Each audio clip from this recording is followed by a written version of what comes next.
Bonjour à tous et bienvenue à ce webinaire sur démystifier la digitalisation des campagnes de santé. Je suis Mireille Chagang, je suis chargée de la communication à Blue Square et j'ai le plaisir d'être votre facilitatrice à ce webinaire. Avant de commencer, j'aimerais vous poser une question. Que pensez-vous de la digitalisation des campagnes de santé? Nous avons créé un sondage, nous avons listé des potentiels freins. Donc, on vous demandera de choisir si vous vous retrouvez dans ces freins ou de nous en indiquer d'autres, ou bien si vous êtes tout acquis à la digitalisation. Donc, le sondage va se lire dans un petit instant sur votre écran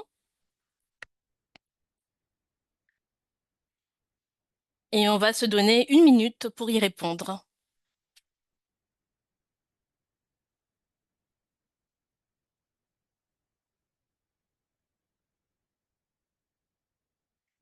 Alors, pour ceux qui auraient d'autres freins, la question 2 vous permet de les expliciter.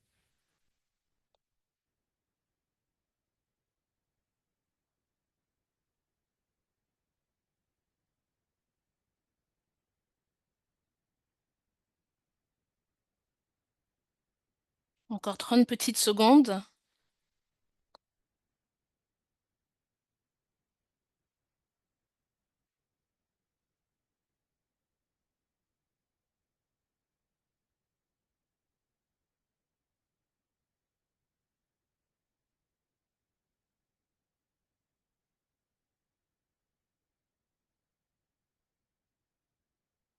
Allez, je vais laisser encore une petite seconde pour qu'on ait un peu plus que la moitié des participants qui y répondent pour avoir des résultats éclairants.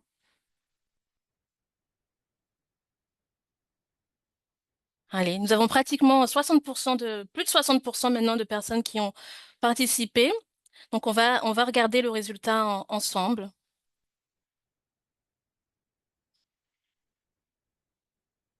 Alors, légèrement majoritairement, vous pensez que ça nécessite des compétences techniques. 57% d'entre vous ont répondu euh, cette option. Et puis, il y a 22% qui estiment qu'on est dépendant d'un prestataire lorsqu'on on met en place de la digitalisation des campagnes de santé. Et puis, un autre 22% qui estiment que c'est trop cher. Donc, ce sont les principales réponses. Alors, ce sont ces freins-là qu'on souhaite adresser au cours de ce webinaire.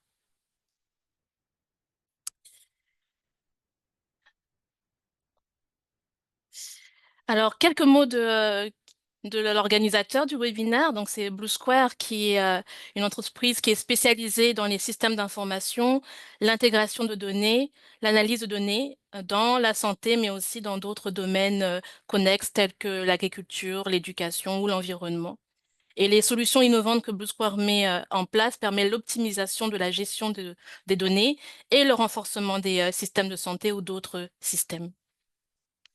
Et donc, pourquoi ce webinaire? Alors, ça va faire 15 ans que Blue Square met en place des systèmes d'information et digitalise des campagnes de santé.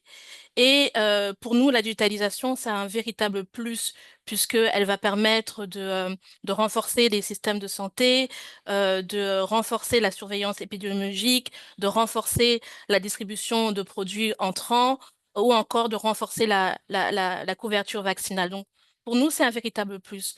Mais aujourd'hui, on est dans un contexte où il y a des restrictions budgétaires. D'ailleurs, on est tous impactés par la décision américaine de réduire son aide publique au développement et on aimerait vraiment adresser tout notre soutien à nos collègues qui sont impactés, Blue Square étant aussi impacté par cela. Et dans ce contexte-là, la digitalisation elle peut paraître un luxe. Et nous, on pense que non, au contraire, qu'elle apporte un véritable plus et qu'elle permet de capitaliser sur les acquis existants et de bâtir des systèmes beaucoup plus résilients pour le futur. Et donc, ce webinaire, l'intention, c'est de vous partager les bénéfices de la digitalisation des campagnes de santé en vous présentant une success story inspirante, celle du Cameroun, et vous fournir aussi les arguments, pour ceux qui sont déjà tout convaincus, les arguments nécessaires pour soutenir vos projets de digitalisation de campagne de santé. Ceci étant dit, je vous présente l'agenda et les intervenants. On a 3 speakers aujourd'hui. On a Alice Irakosé, qui est country lead du Burundi pour Blue Square et qui donnera quelques éléments qui permettent de fixer le cadre conceptuel dans lequel nous intervenons aujourd'hui. Et nous avons Calvin Tonga, qui est chef de la section planification au PEV, le programme d'immunisation du ministère de la Santé au Cameroun, qui viendra sur l'expérience de digitalisation des campagnes de santé au Cameroun. Et enfin, on clôturera par Martin de Wolf, qui est CTO Blue Square et qui vous présentera qu'est-ce que Blue Square met en place pour accompagner les programmes, les projets, les pays qui souhaitent digitaliser leur campagne de santé. On aura 15 minutes à la fin de ces présentations où on pourra échanger. Je pourrai prendre les questions qui auront été posées dans le Q&A, donc je vous invite à les poser, pas seulement à la fin, tout le long du webinaire, parce que nos intervenants qui ne parleront pas pourront y répondre au fur et à mesure. Je suis aussi la gardienne du temps, donc chers panélistes, je n'hésiterai pas à vous interrompre pour vous indiquer que nous manquons du temps pour pouvoir dérouler comme il se doit y avoir un temps d'échange. Je vous remercie, je vous souhaite un bon webinaire et je donne la parole à Alice.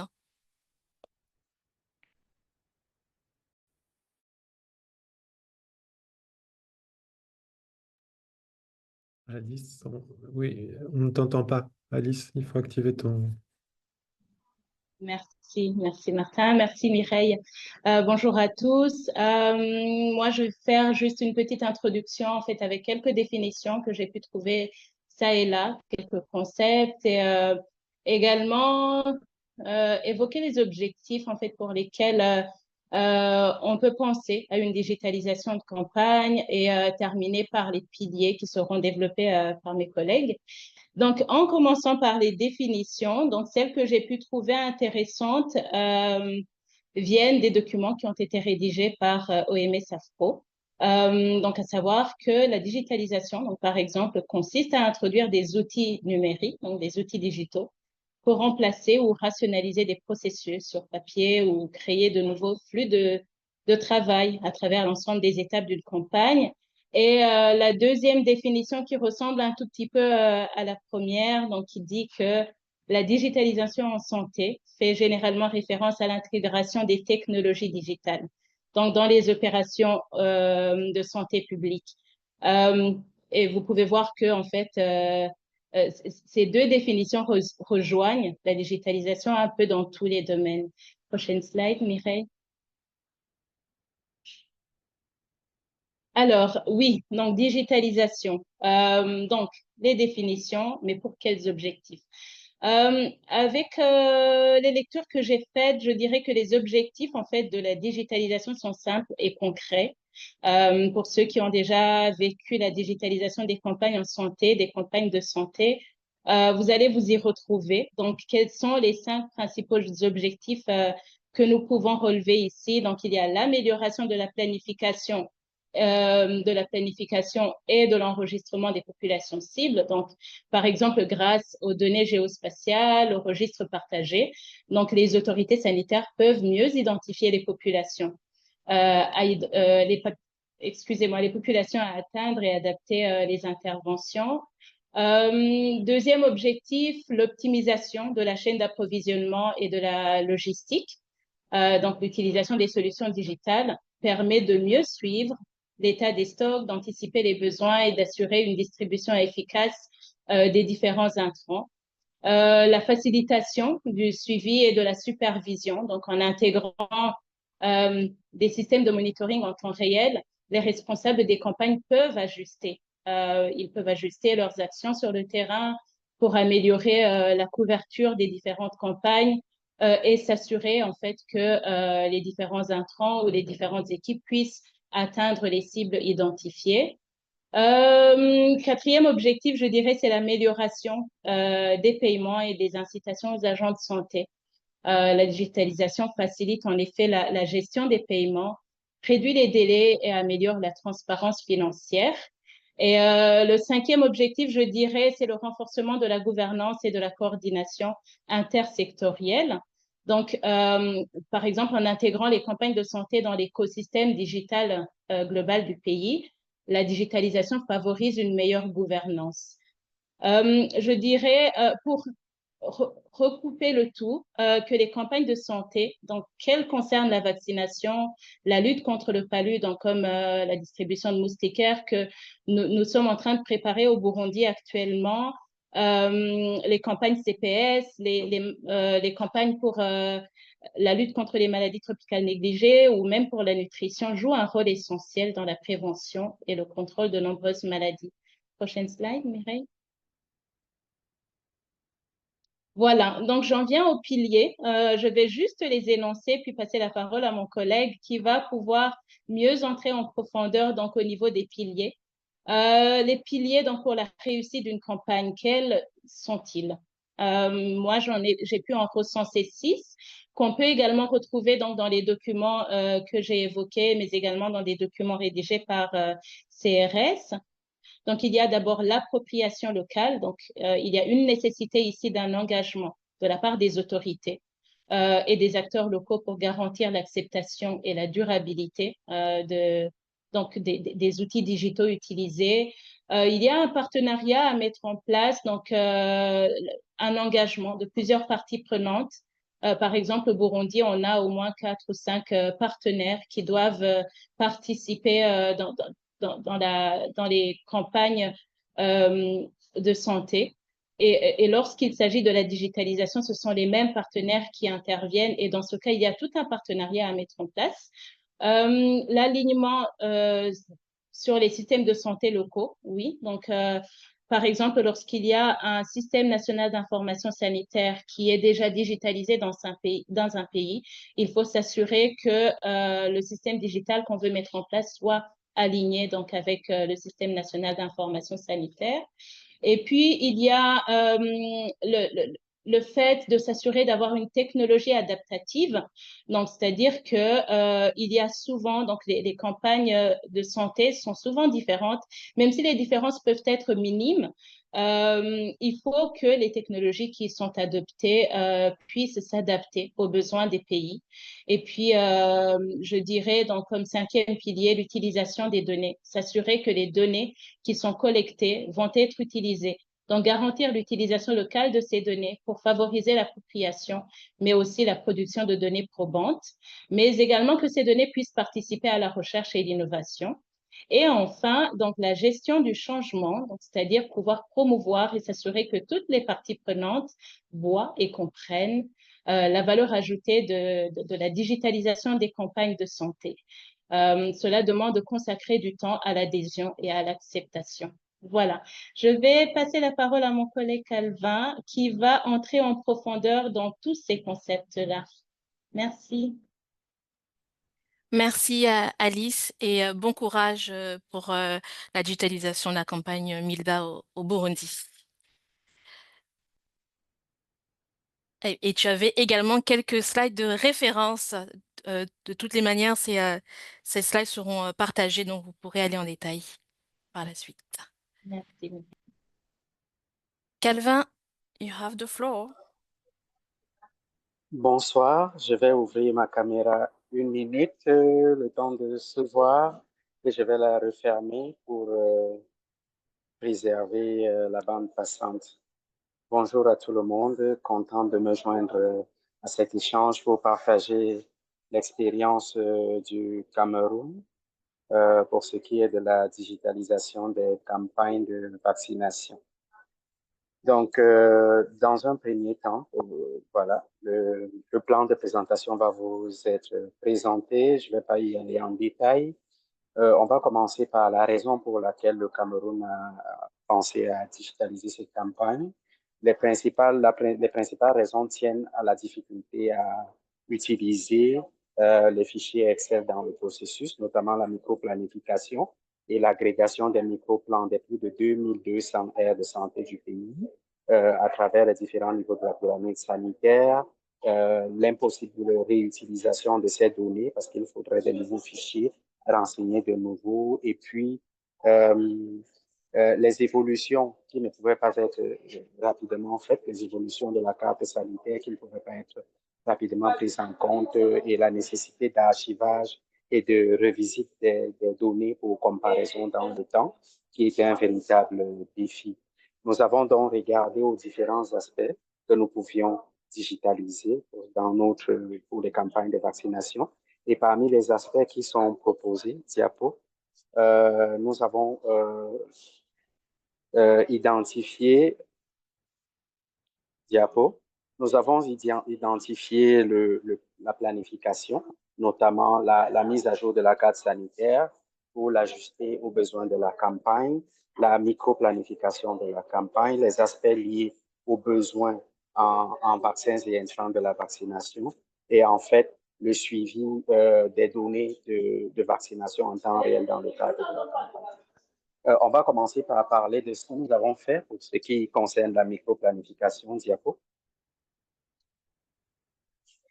Donc, en ce qui concerne la micro-planification, la diapo suivante présente les différentes étapes que nous avons suivies. Déjà, il faut dire que d'une part, nous avons conçu la pyramide sanitaire de campagne, comme vous pouvez le voir à l'image, et pour chaque niveau de la pyramide sanitaire, nous avons développé des formulaires pour la collecte des données à tous les niveaux des données d'équipement et du personnel, ont été collectés, excepté au niveau local et communautaire. Et puis, nous avons aussi pris des données sur les points d'intérêt, les populations, toutes les données dont on avait besoin pour la planification opérationnelle de la campagne ont été collectées par niveau, suivant la même architecture que nous le faisions déjà avant. Donc, la carte sanitaire a été mise à jour de cette manière et toutes les données nécessaires à la planification ont été collectées à cette étape diapo. Ces données collectées aux différents niveaux sont passées par une étape de validation.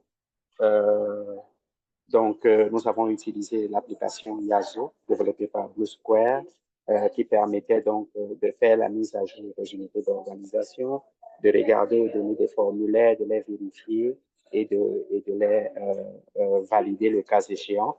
Et les responsables de la validation au niveau opérationnel étaient les responsables des districts. Et au-dessus d'eux, les responsables régionaux et au niveau national étaient chargés des validations des niveaux inférieurs. Diapo. Donc, on peut voir à quoi ressemblent un peu les données issues de ce travail initial. Vous pouvez voir, par exemple, là, la carte d'une aire de santé, d'une part, avec les points d'intérêt, mais à côté, toutes les caractéristiques, donc toutes les informations nécessaires à l'élaboration du micro-plan pour cette aire de santé. Diapo. Donc, ici, l'un des avantages de cet outil de micro-planification, c'est qu'il donne la possibilité de faire un suivi de la complétude de la couverture, de la complétude des données dans le système. Et ça, c'est très important pour s'assurer que nous ne manquons pas une information et qu'on est assez exhaustif sur le recueil des informations nécessaires à cette étape diapo. Donc, à quoi aboutit ce processus? À l'élaboration déjà de la carte de la zone à couvrir, l'identification de toutes les communautés, des populations cibles à atteindre et même leur catégorisation en fonction des spécificités liées aux difficultés d'accès. Et on a à partir de là pu établir les itinéraires des équipes qui seraient chargées de couvrir ces communautés. Vous pouvez voir comment nous sommes passés des cartes manuelles aux cartes digitales beaucoup plus claires et qui facilitaient l'élaboration des itinéraires diapo. Et par la suite, l'un des aspects aussi intéressants du point de vue des utilisateurs, c'est cette possibilité de retrouver l'outil qu'ils ont habituellement utilisé, c'est-à-dire leur micro-plan dans le format habituel qu'ils pouvaient exploiter, ce qui a fait qu'on évite les difficultés liées au changement brusque de l'approche de travail à tous les niveaux de la pyramide sanitaire, dont chacun pouvait avoir le micro-plan tel qu'il a l'habitude, tel qu'il a toujours connu diapo. Voilà, on avait aussi un tableau de bord. Donc, à la fin, dans la consolidation automatisée des micro-plans permettait de générer un tableau de bord relatif, par exemple, au budget de la campagne. Et on pouvait savoir où est-ce que le budget prévu a été dépassé, quelles sont les lignes qui consommaient le plus de coûts. Mais aussi, le tableau de bord permettait le contrôle du processus. Donc, la complétude, par exemple, du renseignement de données ou de la mise à jour des microplans dans le système, leur validation. Et on pouvait donc savoir comment évolue le processus en temps réel. Diapo. Donc voilà, qui résume le diapositive, qui résume la validation des microplans à tous les niveaux. Donc, au niveau de l'aire de santé, on va télécharger le microplan pré-rempli sur la base des données collectées dans le registre. Puis, il y aura une mise à jour sous Excel selon le format habituel que les acteurs opérationnels utilisent. Puis, le fichier téléversé de nouveau sur la plateforme avec le dessin de la carte. Et le district va télécharger le microplan de son district, vérifie que la consolidation est bonne et va ajouter les données liées au district. Le même exercice se fait au niveau régional, plus l'arbitrage budgétaire et au niveau central. Et là, on a la certitude d'avoir toutes les données des microplans et un alignement au budget. Et voilà, donc on a notre microplan prêt dans le système qu'on peut télécharger à tous les niveaux. Diapo. Une fois le microplan élaboré, on peut passer à sa mise en œuvre dans le cadre de la campagne. Et c'est ici que de nouveau la microplanification la digitalisation a été très importante. Je prends ici l'exemple de la première campagne que nous avons menée avec cette digitalisation, la campagne Rougeole de juillet 2023. Donc, la digitalisation nous a permis un suivi en temps réel de la remontée des données. On pouvait suivre la complétude des rapports. On pouvait suivre les communautés effectivement couvertes, puisque la saisie des données était faite par les communautés. On pouvait suivre la consommation de vaccins. On pouvait aussi suivre, comment est-ce que la gestion de la campagne était effectuée, par exemple en termes de coordination et de saisie des données. Donc, au final, on a pu vacciner 4 900 000 personnes et on a aussi identifié les points qui ont été améliorés dans la suite, notamment la complétude de la liste des localités et puis la gestion logistique.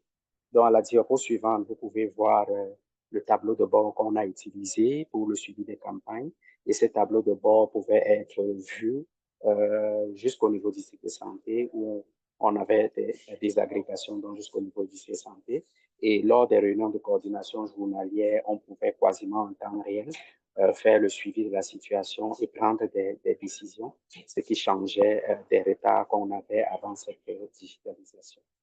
Alors, pour rentrer dans les aspects pratiques de la digitalisation, répondre à quelques préoccupations qui pourraient vous animer, il faut dire que la mise à jour de la carte sanitaire et des bases de données a été faite en collaboration entre le PEV, la cellule des informations sanitaires qui gère le système d'information sanitaire du pays, et puis Blue Square qui a développé IASO. Pour ce qui est de l'appropriation de l'outil, nous avons procédé à des formations en cascade. Et puis, Blue Square nous a soutenus pour ce qui est du nettoyage et de la validation des données. C'était aussi une occasion du transfert des compétences aux acteurs nationaux qui désormais sont en mesure de faire ce travail. On a eu cette validation de microplan de bas en haut, on depuis le district de santé jusqu'au niveau central. Et un point capital, c'est qu'on a gardé les usages du programme. Donc, la démarche est restée pratiquement la même. Les gens ne se sont pas perdus dans l'utilisation de cette nouvelle plateforme, mais ça a plutôt facilité le travail. Alors, qui a assuré la saisie des données? Dans le système, nous avons des gestionnaires de données. Ils ont été formés à saisir les données dans la plateforme au niveau des districts et on leur a attribué un nombre de communautés ou d'équipes de vaccination pour la saisie. La connexion Internet a été fournie dans le cadre du paquet Internet fourni pour la communication de différents niveaux. Donc, c'est quelques questions qu'on peut se poser et que nous avons pu régler au fur et à mesure dans le système. Nous avons utilisé des terminaux individuels, donc il n'a pas été nécessaire d'acheter des téléphones. parce que les agents de saisie étaient recrutés ou désignés sur la base de la disposition d'un terminal permettant de faire ce travail. Les bénéfices de cette digitalisation sont l'efficacité.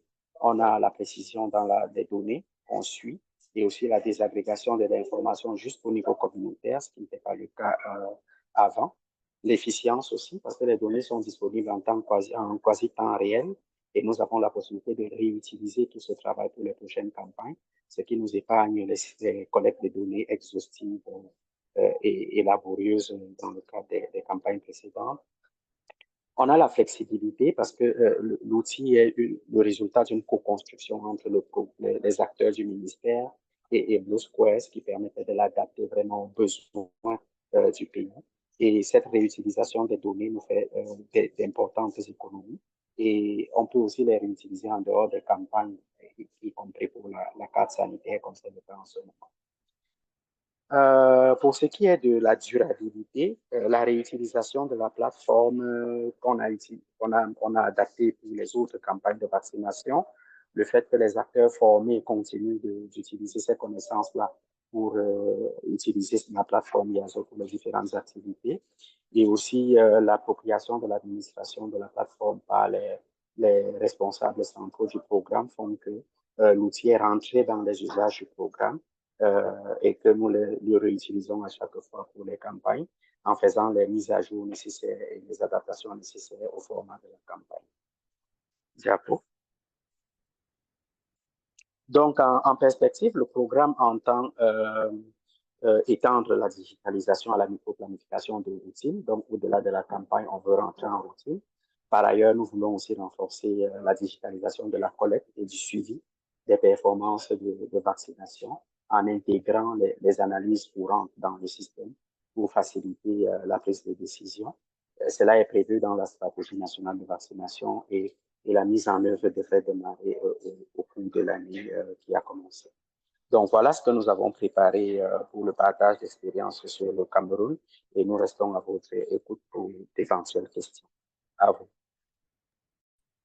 Merci beaucoup, Calvin, pour la présentation de ces belles réalisations au Cameroun. Je suis sûre qu'il y a déjà en fait des questions qui ont été adressées dans le questions et réponses section. Donc, n'hésite pas à y répondre. Je donne la parole à Martin de Wolf. Bonjour à tous, j'espère que vous allez bien. Effectivement, je suis Martin de Wolf, je suis CTO chez Blue Square et je vais vous parler donc, de ce que nous faisons en termes de digitalisation des campagnes. Alors d'abord, quelques mots sur Blue Square. Notre objectif, de manière générale, c'est donner accès à des services de santé de qualité. Nous travaillons dans l'informatique et donc c'est par le biais des systèmes de données que nous soutenons les organisations dans l'optimisation de leurs ressources, l'amélioration de leur prise de décision et le développement de leur impact. L'idée, c'est que nous transformons la complexité des données en idées pertinentes et en actions efficaces. Nous avons des équipes, vous voyez bien ici, francophones, mais aussi anglophones sur le terrain, plus de 250 projets dans plus de 30 pays. Et on a une forte expérience quand même dans des environnements et des organisations assez complexes à l'échelle de pays entiers. Slide suivant, s'il te plaît. Alors, juste ici, un rapide coup d'œil sur le type de clients que nous avons. Donc, nous avons des agences des Nations Unies comme l'OMS ou le World Food Programme. Nous avons des grands fonds comme le Global Fund ou Gavi. Nous avons des fondations comme la Fondation Gates, différentes ONG comme MEMISA, Médecins du Monde, mais aussi directement, nous travaillons avec des ministères de la Santé, principalement en Afrique, mais donc en Ouganda, au Niger, et donc au Cameroun, comme Calvin vient de vous expliquer. Donc ça, c'est un petit peu le type de clients avec lesquels nous travaillons. Et donc, on s'adapte en fait en fonction des besoins aux sources de financement qui sont disponibles pour les différents projets, du moment que ça permet d'améliorer la santé dans les environnements où nous travaillons. Slide suivant, s'il te plaît. Alors, rapidement, juste pour que vous ayez une impression de où nous sommes. Donc, nous sommes une société d'origine belge. Nous avons 8 bureaux à travers le monde. Donc, nous avons 41 personnes, 41 membres de notre personnel qui travaillent depuis l'Europe, 39 en Afrique, donc c'est assez équilibré entre les deux continents. Nous avons 5 équipes chez Blue Square, donc il y a 20 développeurs logiciels dont je suis le chef. Mais nous avons aussi une équipe de data science qui est très importante pour la réalisation de différents tableaux de bord et d'analyse. Nous avons beaucoup de project managers qui nous aident et beaucoup qui sont dans les pays et qui ont des contacts directs, en particulier beaucoup en Afrique francophone. Et puis nous avons tout un tas de personnes qui travaillent à la fois sur les systèmes géographiques et la configuration des systèmes, donc qui sont là pour soutenir les différents programmes dans leur travail. Voilà. Slide suivant. Euh, Rapidement, juste nous séparons finalement nos expertises en différents domaines. Donc, il y a la surveillance et le contrôle des maladies, donc tout ce qui est One Health, qui inclut aussi la santé animale, mais l'immunisation, la malaria, les maladies tropicales négligées, la nutrition et la santé maternelle et infantile.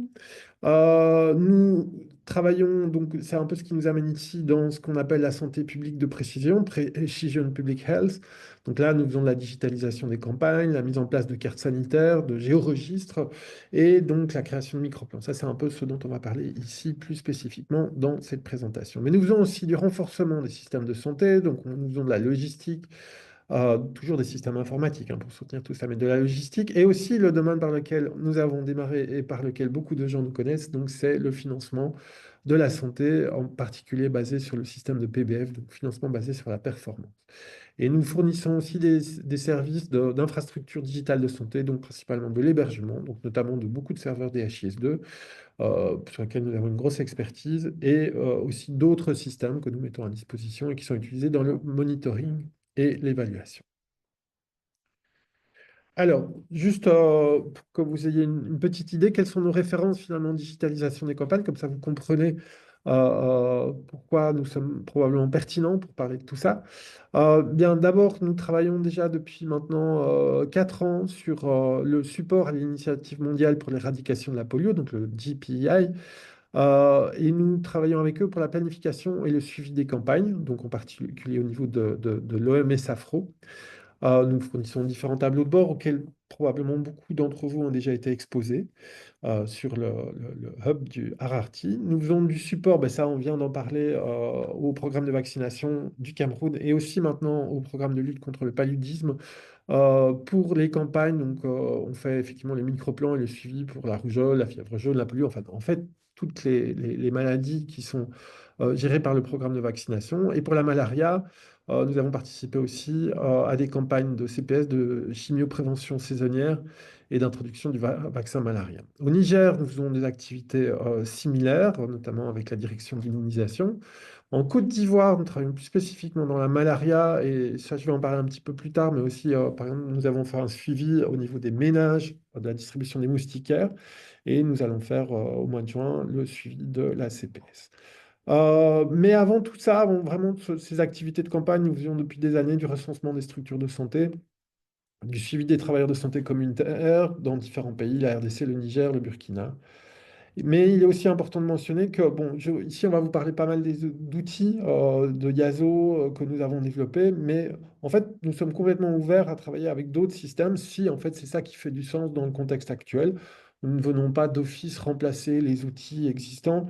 Si l'effort le plus efficace consiste à utiliser ce qui est là, nous allons tout à fait faire ça. Et donc, nous avons une longue expertise de digitalisation des campagnes avec DHIS2. Donc, par exemple, au Mali, sur une campagne nationale malaria, et aussi maintenant avec des nouveaux outils qui arrivent comme l'outil HCM de la fondation Digit, fondation indienne, qui est utilisée dans le domaine de la malaria et pour laquelle nous avons donc du support maintenant, en particulier au Burundi.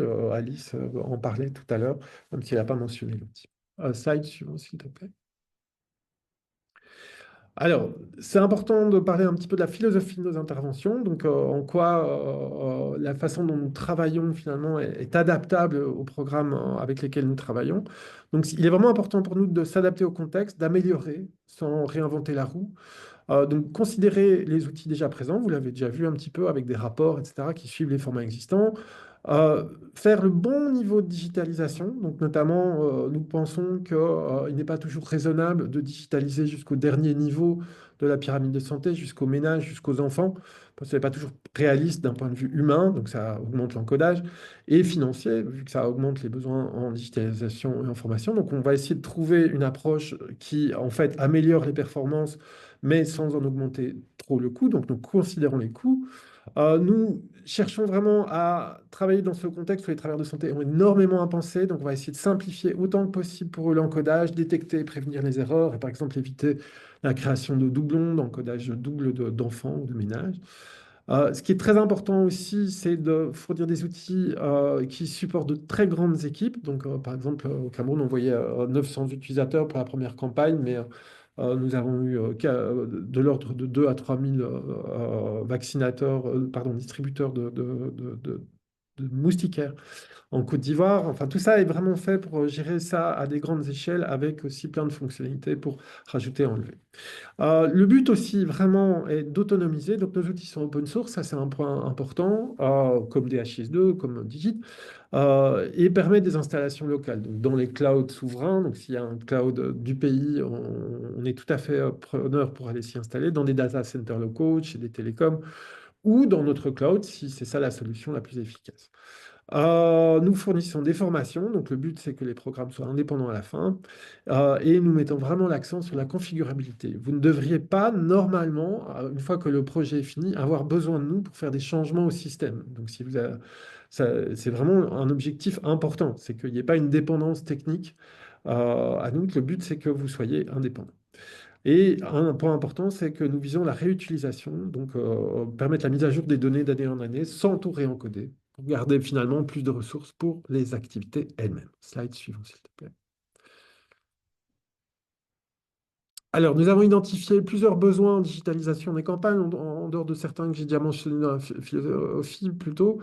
Mais donc, il y a le besoin de support à la préparation des campagnes, les microplans. Je pense que Calvin en a déjà parlé pas mal. Donc, vous avez déjà une idée de ce que nous faisons dans ce domaine. On passera peut-être un petit peu là-dessus. Il y a souvent des besoins de collecte de données à granularité plus fine. Donc, en fait, souvent, les programmes, ils ont un suivi au niveau des districts ou des aires. Mais il y a un souhait, finalement, d'avoir une vue plus précise de ce qui se passe vraiment plus bas sur le terrain, on va dire.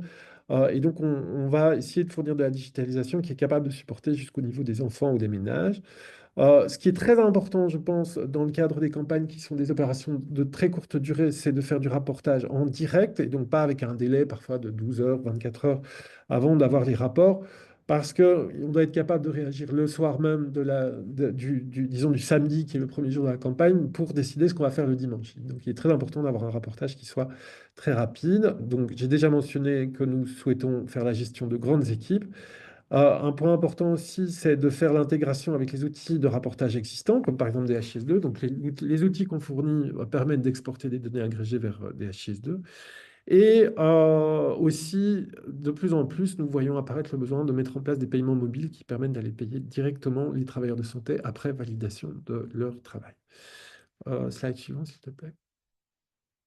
Alors, petit zoom maintenant sur certaines des innovations particulières que nous avons proposées ces dernières années en termes de gestion des campagnes. Bon, d'abord, deux mots sur notre outil principal, Yazo, qui est une application mobile qui est compatible avec les formulaires ODK et qui en fait rajoute pas mal de fonctionnalités au-delà d'ODK. Donc, de la gestion avancée des utilisateurs, de la gestion des données géographiques, du contrôle d'erreur. Donc, par exemple, on ne va pas permettre à certaines personnes de remplir un formulaire sur un hôpital alors qu'en fait, ils sont dans un village ou un centre de santé. Donc, il y a vraiment du contrôle comme ça qui évite qu'on se retrouve avec des données de mauvaise qualité. On fournit un serveur web qui permet de configurer cette application à distance, qui permet d'avoir un versionnage des données. Donc, on est toujours capable de voir quelle était la version précédente des données avant modification, qui a fait les changements. Ça, c'est la traçabilité. Et à nouveau, on vous aide à gérer des grandes équipes dans le cadre d'une campagne avec parfois des milliers d'utilisateurs. Le système permet aussi de l'import et de l'export de données vers différents systèmes avec plein d'API, etc. Donc ça, c'est un peu notre outil de base. Et je vous parle plus spécifiquement de celui-là parce que c'est celui dans lequel nous sommes capables de déployer vraiment beaucoup d'innovation parce que nous le maîtrisons. Nous avons par exemple pu rajouter du support de carte NFC dans le cadre du World Food Programme, par exemple, ce que nous n'aurions pas été capables dans d'autres outils. C'est pour ça, c'est pas finalement par volonté d'absolument imposer un nouvel outil, c'est parce que ça nous donne l'espace de faire de l'innovation, comme je vais vous montrer juste après. Tu peux avancer. Alors, les géoregistres et les microplans, ben, je pense que Calvin a déjà pas mal expliqué, mais donc on met en place un registre avec des informations sur toutes les structures de santé, avec des chiffres de population, des informations personnelles, les services fournis par les différentes structures de santé, les informations de chaîne de froid. Il y a tout à fait moyen aussi de rajouter de l'information sur les points d'intérêt, les écoles, les églises, les marchés, les points de contact de tous ces lieux qui sont très utiles au moment où on organise une campagne de vaccination. Et donc, tout ça est collecté dans l'outil et est mis à disposition. Finalement, c'est ce qu'on voit ici sur l'image à droite. On permet aux gens de télécharger ces données sur leur application mobile sur laquelle ils peuvent voir l'information disponible et éventuellement faire des demandes de changement s'ils se rendent compte qu'en fait, la population qui est indiquée dans leur village est beaucoup trop faible par rapport à la réalité.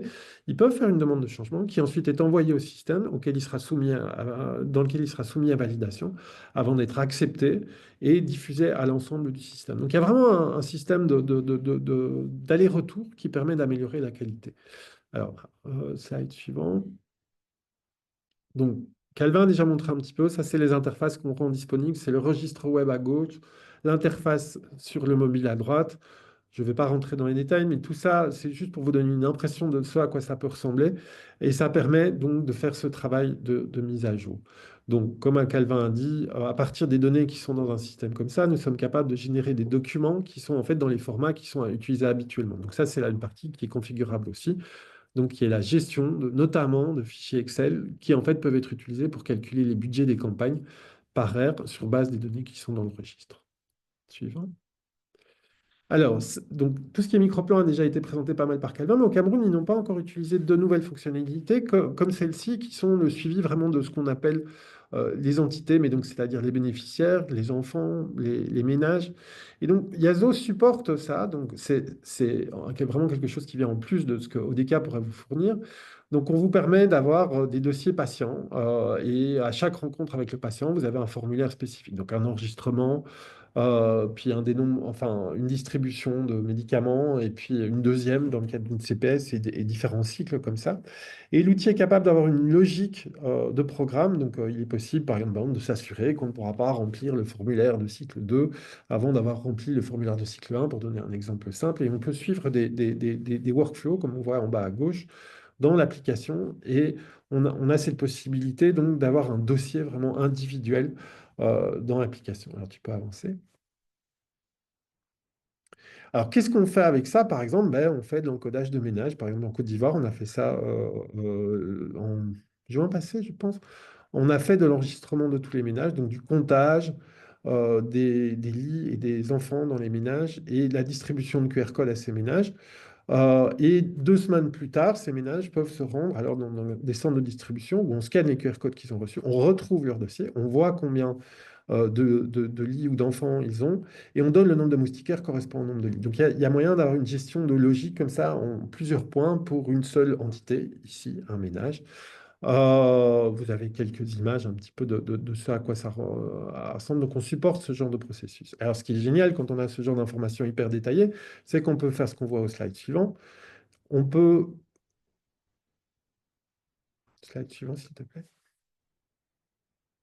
On peut donc, à partir de données très détaillées comme ça, avoir vraiment des tableaux de bord qui sont hyper précis et qui sont mis à jour quasiment en temps réel, donc en 1 heure, on va dire, où on peut suivre vraiment tous les ménages qui ont été encodés dans le système. Ici, vous voyez une petite partie de la carte des 17 districts de la Côte d'Ivoire qui ont fait de la digitalisation l'année passée. Et on peut voir chaque point sur la carte en fait représente un ménage. S'il est en rouge, c'est qu'il a été enregistré. Et s'il est en vert, c'est qu'en fait, les gens de ce ménage sont venus chercher les moustiquaires. Donc, on arrive à avoir un truc aussi précis. Et vous pouvez zoomer là-dessus, aller voir jusque dans un village, et vous verrez maison par maison, finalement, qui est venu, qui n'est pas venu. Il y a aussi les informations contact. Donc, éventuellement, si vous voulez, vous pouvez même passer des coups de fil ou contacter par WhatsApp les gens en leur demandant pourquoi ils ne sont pas venus ou est-ce qu'ils n'ont pas oublié, simplement le rappeler pour augmenter l'efficacité de votre campagne. Donc, c'est ce genre d'outils qu'on arrive tout doucement à rendre disponible. Slide. Martin, je prends ma casquette gardienne du temps et je t'indique qu'il ne te reste que 1 minute 30. Oui, mais j'en Merci. ai au moins 5, mais on va terminer. Ouais. Vas-y, continue. Ça, on peut passer. Je pense que c'est juste dire que ça, on le fait. On fait aussi de l'encodage des données LQS et des résultats. Voilà, tu peux avancer. On fait aussi dans un outil comme ça, comme il y a moyen de faire pas mal de choses de configurabilité, on peut aussi arriver à faire du suivi de stock de vaccins. C'est quelque chose qu'on fait en particulier pour l'OMS Afro dans le cadre des campagnes de vaccination polio. Ça permet d'avoir ces informations qui permettent d'identifier où il y a des trous dans la distribution des stocks de vaccins et de réassigner d'un endroit à l'autre. Voilà. Slide suivant, s'il te plaît. Et donc, on arrive aux conclusions. Et donc, voilà, quelles sont les conclusions finalement de la présentation et des différentes choses que vous avez vues? Ben, d'abord, l'innovation technologique en campagne, ben, c'est disponible aujourd'hui. Donc, il y a vraiment des outils qui existent et qui peuvent être déployés et qui sont capables de gérer des campagnes sur des pays entiers, possiblement jusqu'au niveau du dossier individuel. Donc, c'est quelque chose qui n'est pas de la fiction, ça a déjà été fait, on peut le montrer. En plus, l'impact est de plus en plus prouvé. Bon, par exemple, la première étude d'impact au Cameroun montre, petit typo là, montre 5% de couverture supplémentaire suite à la digitalisation. Et comme disait Calvin, on voit aussi que les besoins de collecte diminuent. Donc, il y a un impact qui est prouvé, ce qui donne en fait aussi l'opportunité de se faire financer plus facilement. Donc, le coût, ben, il est maîtrisable. Alors, il y a un coût, c'est évident. Mais on peut choisir jusqu'à quel point on va. Et donc, on peut choisir de digitaliser, notamment partiellement, de faire du Bring Your Own Device. Donc, notamment, on n'est pas forcément obligé d'acheter 2000 tablettes pour son programme. On peut demander aux gens d'utiliser leurs appareils à eux. Et on peut aussi utiliser des serveurs peu chers. Et aussi, il n'y a pas de coût de licence grâce à l'open source. Donc, en fait, le coût principal, en général, ça va être la mise en place. Mais le long terme doit apporter des économies. Oui, voilà. Alors, il est possible de rester autonome. Donc, notamment, c'est important à voir. Le Cameroun est un excellent exemple. Donc, on les a suivis au début. Maintenant, ils ont fait au moins 14 campagnes. Donc, on les suit encore un peu, mais sincèrement, ils se débrouillent complètement sans nous. Et aussi, il est à noter que bah, le hosting peut se faire dans le pays. Donc, il n'y a pas une dépendance spécifique à Blue Square qui serait l'hébergeur des données. Alors, ce qui est important aussi à noter, on l'a dit, c'est qu'il ne faut pas tout changer. Donc, on peut réutiliser les documents existants, on peut intégrer les données au système déjà présent. Donc, ça, c'est vraiment un aspect important de notre approche, c'est d'essayer de s'adapter aux pratiques des différents programmes.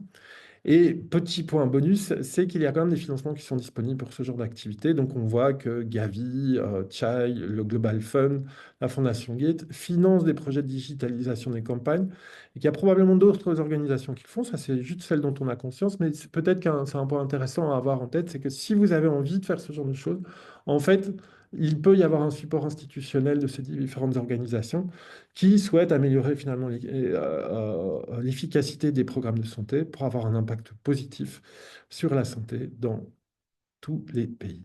Et voilà. Alors, si vous le souhaitez, ben donc, il y a un document que vous avez peut-être déjà vu qui permet de connaître les 5 mythes à déconstruire sur la digitalisation des campagnes de santé. C'est un peu un petit résumé de ce que vous venez de voir comme présentation. Merci beaucoup, Martin. Merci beaucoup pour cette riche présentation. Et merci à vous aussi, participants, pour les questions, parce qu'il y a beaucoup de questions qui ont été posées dans le Q&A. Et donc là, je vais mobiliser mes panélistes pour y répondre. On a plusieurs questions sur l'appropriation des outils et l'autonomisation. Il y a Nada Barkier-Wilfried du Burkina qui nous dit que c'est un challenge pour lui, l'appropriation. Et puis, il y a un autre spectateur qui pose la question de savoir est-ce qu'on a des exemples où des pays ou des équipes locales sont totalement autonomes dans la configuration, le déploiement des outils. Donc, jusqu'à présent, les outils qu'on vient de montrer, ils ont été déployés avec notre assistance. Donc, ils sont arrivés à un niveau de maturité où je pense vraiment que c'est possible de faire le déploiement complètement indépendamment. On voit notamment qu'il y a des pays qui ont les outils installés comme le Burkina Faso, et qui en fait ne nous demandent plus beaucoup d'assistance parce qu'ils se débrouillent très bien eux-mêmes. Donc ça, c'est peut-être un point de réponse. Euh, je vois une question aussi sur les difficultés liées au manque de réseau Internet. Alors, c'est vraiment quelque chose auquel on a dû faire attention. Donc, tous les outils fonctionnent hors ligne, donc l'application mobile, hein, le serveur web, là, vous avez quand même besoin d'une connexion Internet. Mais on peut, et notamment on le fait depuis des années sur des projets de maladie du sommeil, mais on peut travailler pendant un mois complètement hors ligne et seulement uploader ces données à la fin. Donc c'est supporté de manière importante. Et on a dû aussi optimiser pas mal, parce que ça a vraiment été un travail ces dernières années, les téléchargements qu'on fait, pour s'assurer que la mise en place sur un téléphone qui est dans une zone où la connexion n'est peut-être qu'en 2G même, reste possible. Donc, ces aspects-là sont quand même fort bien gérés. Après, voilà, il faut quand même, à un certain moment dans le processus, que les téléphones puissent avoir une connectivité Internet pour envoyer.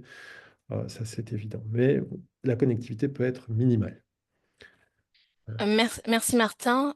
Calvin, il y a une question pour le Cameroun. Est-ce il y a eu est-ce il y a une capacité d'hébergement des données au niveau local ou comment cela a été géré dans le pays, l'hébergement des données? Merci pour la question.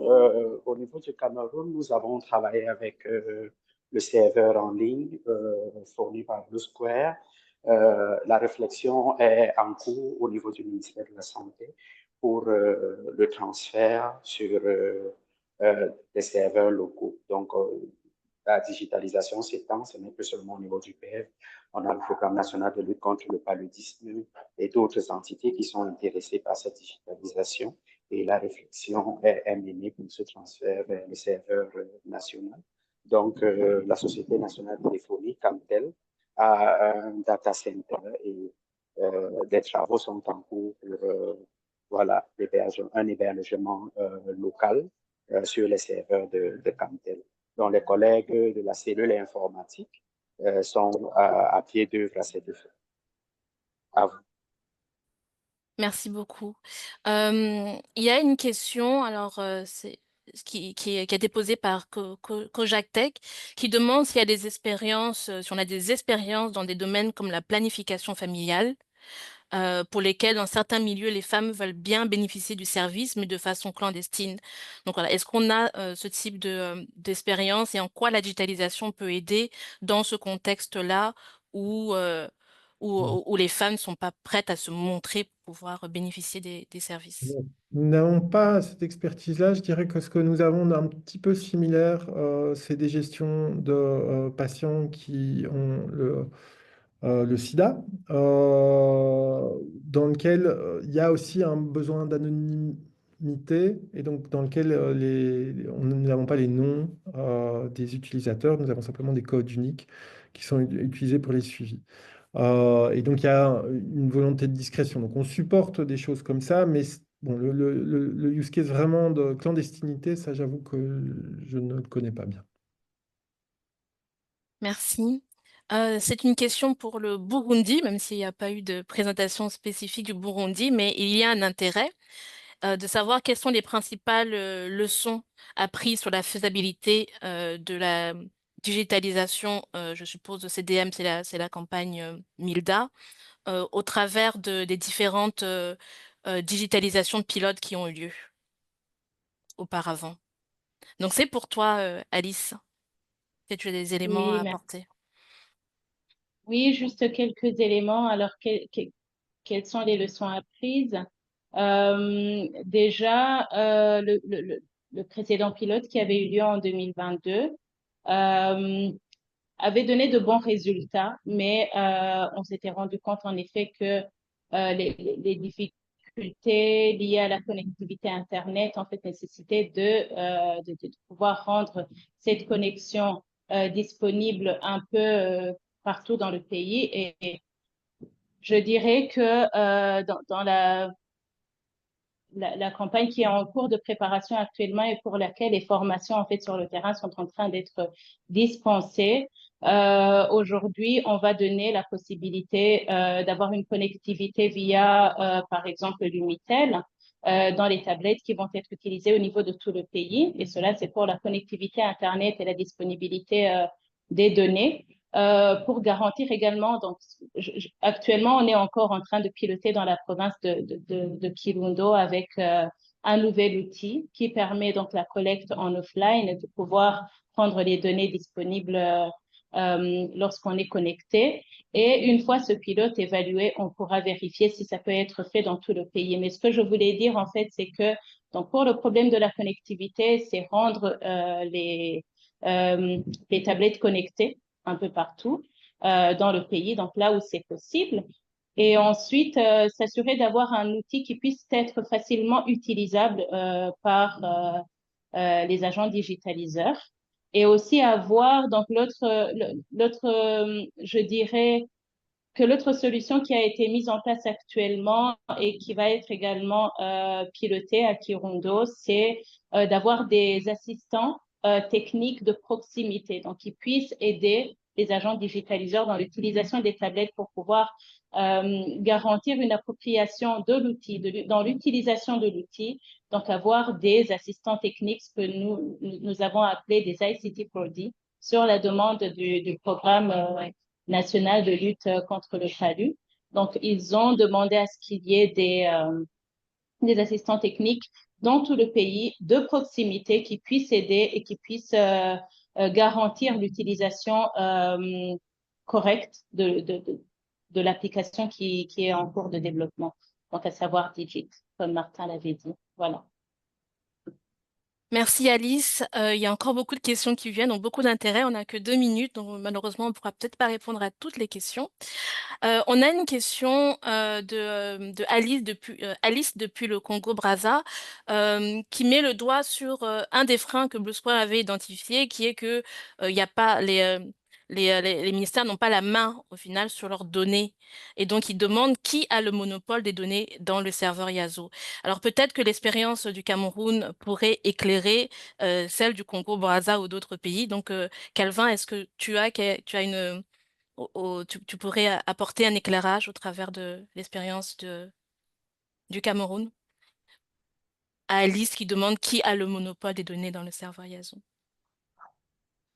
En fait, nous y avons accès et puis les données, quand bien même ils sont dans ce serveur-là, sont la propriété du pays et nous avons les accès pour pouvoir les utiliser quand on le souhaite. Vous avez vu, par exemple, dans la présentation, il y a des liens pour accéder aux différents tableaux de bord que nous exploitons. Et dans le cadre du rapatriement sur le serveur local, ces données doivent aussi être rapatriées sur le serveur local. À vous. Très bien, merci beaucoup. On a aussi des questions sur le coût et donc sur le coût de la digitalisation des campagnes. Alors, étant donné que le temps est fait un peu défaut, j'invite les personnes qui ont posé ces questions à continuer la conversation après le webinaire. Euh, donc voilà, je vous remercie. Je vois Alice qui continue à répondre aux questions concernant le Burundi. C'est très bien parce qu'on arrive en fait au terme de ce webinaire. Je vous remercie véritablement de votre intérêt, de votre participation. Nous vous enverrons dans quelques jours un survey pour pouvoir recueillir vos avis ou vos propositions pour d'autres webinaires de ce type.